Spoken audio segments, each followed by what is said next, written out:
تو اس طرح کی خبروں کو مطلب روکنے کے لیے سپریم کورٹ کے جو ظاہر انتظامی معاملات ہیں، اب ظاہر ہمارے لیے تو تمام ججز قابل احترام ہے، سپریم کورٹ آف پاکستان کی سب سے بڑی عدالت ہے، قابل احترام ہے، تو وٹ ڈو یو تھنک یہ مطلب کہ ایک غیر معمولی واقعات اس کی روک تھام کے لیے کیا کچھ ہو سکتا ہے؟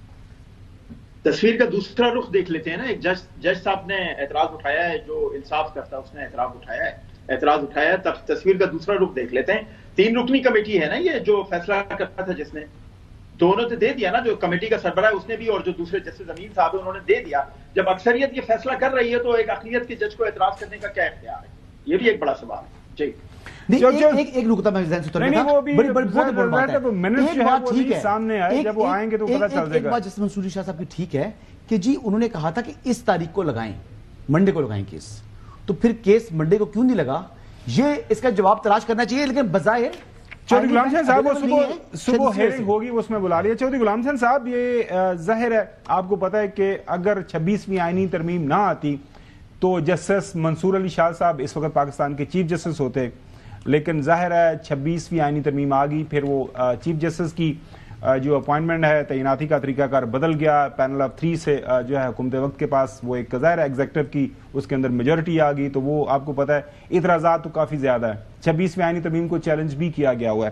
سو یہ اسی طرح آگے معاملہ بڑھے گا. آپ کو لگ رہا ہے کہ سپریم کورٹ کی سطح کے اوپر یہ معاملہ طے ہوگا یا پھر ہم اسی طرح کے جو ایونٹس ہوں گے کور کرتے رہیں گے؟ چوہدری صاحب اب کچھ کہہ نہیں سکتے، لیکن پہلی بات ہے کہ جب ہاؤس ہی مکمل نہیں تھا، کے پی کے سینٹر پورے نہیں تھے، پھر وومن اور مائنورٹی سیٹس نہیں تھیں، پھر اس کے بعد مینڈیٹ جو تھا وہ ایک اس پر بڑے سوالیہ نشان تھے، اور اتنی ٹینٹڈ جو ہاؤس تھے وہاں سے یہ ایک بہت ہی متنازع ایک قسم کی 26ویں ترمیم جو ہے وہ پاس کروائی گئی ہے. اس کا اب شاخسان ہے، کسی کو کوئی پتہ نہیں کون سا کیس کدھر جا رہا ہے، کون سے جج صاحب نے کدھر بیٹھنا ہے، کیا فیصلہ دینا ہے، اس کا نتیجہ کیا ہونا ہے. تو یہ بات جو ہے جس طرح اور چیزوں کا انہوں نے تباہی مچائی ہے، اس میں بھی بدترین مداخلت کر کے اور دھونس دھاندلی سے they have destroyed the institution of judiciary of Pakistan. اور اب اس کو واپس کس نے اور کس طرح لانا ہے، we are waiting for that. اچھا جو محسن، یہ 26ویں آئینی ترمیم کو چیلنج کیا گیا، کافی زیادہ پٹیشن پڑی، اس کا کیا سٹیٹس ہے؟ دیکھیں وہ اب military courts case supreme court of Pakistan میں پینڈنگ ہے. پہلے یہ کہا گیا تھا کہ اس کو کمپلیٹ کیا جائے گا اور اس کے بعد یہی تھا کہ چھٹیوں کے بعد ہو جائے گا، لیکن وہ کیونکہ کیس میں بہت ساری ایسی چیزیں ہیں کہ وہ ٹائم لگ رہا ہے اس میں، اور ایک بینچ ممبر کی وجہ سے آج اب کیس تھا مقرر تھا سماعت کے لیے، لیکن وہ پھر نہیں ہو سکا، شاید بلال صاحب کی وجہ سے آج سماعت ہی نہیں ہوئی. تو اب جو ہی ملٹری کورٹس سویلینز کے ٹرائل والا اپیل ڈیسائیڈ ہوگی، اس کے فوراً بعد پھر 26ویں ترمیم کا ہی نمبر ہے اور یہی کیس جو ہے وہ سماعت کے لیے مقرر کیا جائے گا. ایک ہی، اور آپ کو پتہ ہے کہ بہت زیادہ اپلیکینٹس ہیں، لیکن اب آئینی بینچ کیونکہ صبح کے پہلے ٹائم میں یہ آئینی کیسز سنتا ہے، اس کے بعد 11:30 بجے جو ریگولر کیسز ہیں سپریم کورٹ کے وہ بھی سنتا ہے. تو آئینی بینچ کے پاس بھی ایک لمیٹڈ ٹائم ہوتا ہے، اس دوران وہ ابھی تک ملٹری کورٹس والا کیس ہی چل رہا ہے. ونس یہ کیونکہ ڈیلی بیسس پہ ہیئرنگ ہو رہی ہے، یہ کمپلیٹ ہو جائے گا تو پھر اگلا کیس جو ہے وہ 26ویں آئینی ترمیم. اچھا، میں ایک یہ جو آج یہ 16 کو جب فیصلہ کیا تھا اس بینچ نے، تو اس بینچ کا یہ فیصلہ تھا کہ یہ ہمارے سامنے کیس انہوں نے کہا تھا سماعت کے لیے مقرر کرے ہمارے سامنے، لیکن آج جو سوال یہ کیا گیا انہوں نے کہا چلیں کہیں بھی آپ بینچ ٹوٹ گیا تھا وہ والا یا بینچ سیم تھا؟ نہیں، دیکھیں بینچ جو بینچ کا ہیڈ ہوتا ہے نا، بینچ 2 میں کیونکہ منصور صاحب اس کو ہیڈ کر رہے تھے، جسٹس منصور علی شاہ صاحب، تو انہوں نے کہا تھا کہ جی آپ اس کو ہمارے سامنے لگائیں، لیکن وہ آج لگا نہیں. اور کمیٹی کا یہ فیصلہ ہے جو ایز پر ڈپٹی رجسٹرار کہ وہ 27 جنوری کو آلریڈی لگ چکا ہے اس کے سامنے آئینی بینچ کے سامنے. اور پہلے بھی 5 مرتبہ ریگولر بینچ میں کیسز لگے اور انہی ججز نے واپس ریفر کر دی ہیں کانسٹیٹیوشن کورٹ کو. سپریم کورٹ نے جسٹس منصور علی شاہ صاحب والا جو بینچ ہے انہوں نے مزید جو بھی ہے آن گراؤنڈ چیزیں ہوئی ہیں وہ ڈاکومنٹری ایویڈنس منگا لی ہے. کس وجہ سے؟ اچھا، یہ محسن اعجاز سے سوال کرنا ہے. جی جی جی چوہدری صاحب پلیز گو ہیڈ. جی جو نہ کرے محسن اعجاز صاحب، آپ مجھے صاف بتا دیں کہ آپ آئینی بینچ چاہتے ہیں یا غیر آئینی؟ چوہدری صاحب یہ بڑا مشکل سوال ہے اور اسی کے اوپر جو ہے وہ اسی کے اوپر جو ہے وہ تمام لوگ اس کا جواب چاہ رہے ہیں کہ کون سا بینچ آئینی اور کون سا جو ہے وہ ناظرین یہ آئینی اور غیر آئینی وہ نقوی صاحب ایک ڈیفرنٹ پیرا میں بات ہو رہی ہے نہیں یہ سوال چلیں ناظرین یہ صبح پتہ چل جائے گا کہ یہ جو کیس ہے وہ آئینی بینچ کے سامنے لگا یا غیر آئینی بینچ کے سامنے لگے گا. آئینی اور غیر آئینی ظاہر آج کل دونوں بینچز چل رہے ہیں. بریک کے بعد بات کریں گے ناظرین جو کیس کا فیصلہ ہوا ہے آپ کو پتہ ہے 190 ملین کا پاؤنڈ کا, اس کے اوپر اب جو ایگریڈ پارٹی ہے وہ اس کو چیلنج کرنے جا رہے ہیں. آج سنا ہے کہ وکلا نے سائن لے لی ہیں دونوں میاں بیوی بانی پی ٹی آئی اور ان کے اہلیہ کے, اور اب یہ چیلنج ہو جائے گی. اور آج تک کیا ڈیولپمنٹ ہوئی ہے اس کیس کے حوالے سے, دونوں طرف سے کیا بیانات سامنے آ رہے ہیں, بات کریں گے آفٹر بریک. ویلکم بیک ناظرین. القادر ٹرسٹ کیس کہہ لیں, 190 ملین پاؤنڈ والا کیس کہہ لیں, وہ فیصلہ تو آ گیا ہے اور فیصلے کو اب چیلنج کرنے جا رہی ہے پاکستان تحریک انصاف. ان کے وکلا آج انہوں نے وکالت نامے کے اوپر سگنیچرز کروا لی ہیں, لیکن اوور دا ویکینڈ اس کے اوپر کافی زیادہ بحث چل رہی ہے کہ جی کون صحیح ہے کون غلط ہے. ظاہر ہے دونوں طرف کا اپنا آرگومنٹ ہے, لیکن جو یہ کہانی شروع ہوتی ہے وہ آپ کے سامنے تھوڑی سی رکھتے ہیں. لیکن ظاہر ہے اس کیس کو بھی ہائی کورٹ کی سطح کے اوپر اس کی ڈسکشن ہونی ہے اور دونوں طرف نے ایک بار پھر جو ہے شواہد پیش کرنے ہیں. جو ہمارے سامنے چیزیں ہیں آن دا ریکارڈ وہ آپ کے سامنے رکھ دیتے ہیں ناظرین. 190 ملین پاؤنڈ کا جو یہ معاملہ شروع ہوا تھا, یہ کہاں سے اسٹوری بڑی تھی آگے. برطانوی جو لینڈ ریکارڈ ہے اس کے مطابق پاکستانی پراپرٹی ٹائکون کی جانب سے ون ہائیڈ پارک جو فلیٹ ہے 2016 میں حسن نواز شریف سے یہ خریدا گیا تھا.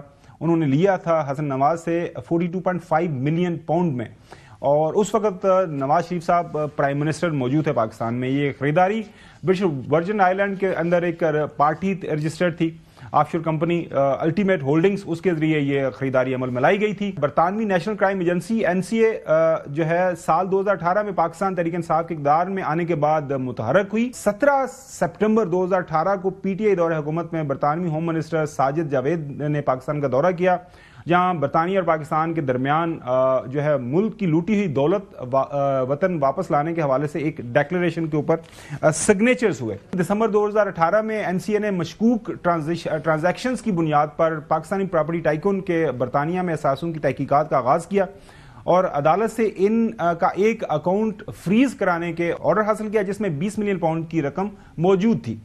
اس کے بعد 14 اگست 2019 کو NCA کی پریس ریلیز کے مطابق اس نے پراپرٹی ٹائکون جو پاکستان کے ہیں ان کے 8 بینک اکاؤنٹس کو فریز کرانے کے لیے عدالتی آرڈر حاصل کر لیے, جس میں 120 ملین پاؤنڈ کی رقم موجود اس وقت تھی. 3 دسمبر 2019 کو NCA اور پراپرٹی ٹائکون میں آؤٹ آف کورٹ ایک سیٹلمنٹ ہو جاتی ہے, جس کے تحت جو بزنس مین ہے وہ 190 ملین پاؤنڈ ادا انہوں نے کرنے تھے. اس کے بعد ان کے خلاف جو برطانیہ میں جو ہے NCA نے تحقیقات ختم کر دی اور 190 ملین پاؤنڈ جو ہے وہ ریاست پاکستان کو واپس بھجوانے تھے.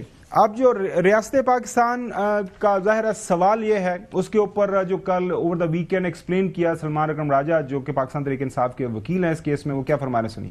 England and Wales High Court کہتی ہے کہ یہ ایک بائی لیٹرل معاہدہ ہے, یعنی کہ دو فریقین کے درمیان معاہدہ ہے. اس میں حکومت پاکستان کا کوئی عمل دخل نہیں ہے. جو رقوم وہاں فریز کی گئی ہیں ان کو ڈی فریز کیا جائے گا اور وہ رقم جو ان اکاؤنٹس میں موجود ہے اس کو پاکستان میں سپریم کورٹ کے اکاؤنٹ میں منتقل کیا جائے گا, جو اکاؤنٹ کھولا گیا ہے واجب الادا 460 بلین روپے کی ادائیگی کے لیے. اس معاہدے میں یہ لکھ دیا گیا اور فیصلے میں اس کا ذکر ہے کہ یہ رقم ہم ریلیز اس لیے کر رہے ہیں کہ آپ اس کو لے کر جائیں گے پاکستان سپریم کورٹ کے اکاؤنٹ میں ڈالنے کے لیے, وہاں ڈالیں گے آپ. اس کے بعد جو ریاست پاکستان کا ذکر ہوتا ہے کہ یہ پیسہ ریاست پاکستان کو ملنا چاہیے, اس کا اس سوال کا جواب وہ کس انداز سے دیکھ رہے ہیں سنیے. اس پریس ریلیز میں نیشنل کرائم ایجنسی برطانیہ کی کہتی ہے that money will be returned to the state of Pakistan. اب یہ جو الفاظ ہیں state of Pakistan, ان کو لے کر ایک مفروضہ گھڑا گیا کہ یہ پیسہ تو خزانے میں آنا تھا, یہ اس اکاؤنٹ میں کیسے چلا گیا. شاید اس وقت کی حکومت نے, عمران خان صاحب نے کچھ ایسا کیا کہ اس کے نتیجے میں یہ پیسہ خزانے میں آنے کی بجائے